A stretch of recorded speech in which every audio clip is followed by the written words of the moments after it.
चंगेज़ा, मुझे मेरा भाई चाहिए, भाई। मिल जाएगा तुझे तुम्हारा भाई। मैं अपनी तरफ से कोशिश कर रहा हूँ। हो गई ना शबाना की शादी, वरना सारी दौलत हमारी मुट्ठी से चली जाएगी। नहीं ये कभी नहीं होगा।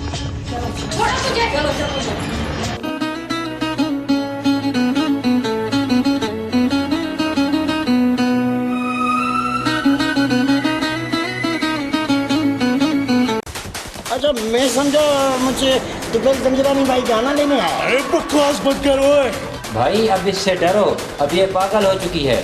हाँ भाई, ये अभी दानड़ हो चुकी है, मेरे को खाना ही जाए। तुम दोनों चुप कर जाओ, वरना मैं तुम दोनों का खून पी जाऊंगी। अब मुझे एहसास हुआ कि मैं गलत था।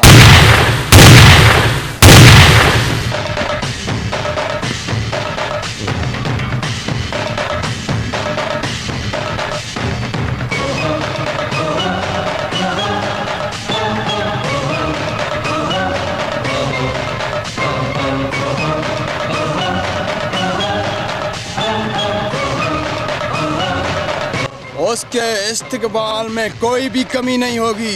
इसका मतलब तुम ऐसे नहीं समझोगे। सिस्टर, मैं चाहता हूँ सेठ की इस बेटी से मेरी शादी हो जाए। अंगेज खान नाम है मेरा, आदमी उड़ाना काम है मेरा।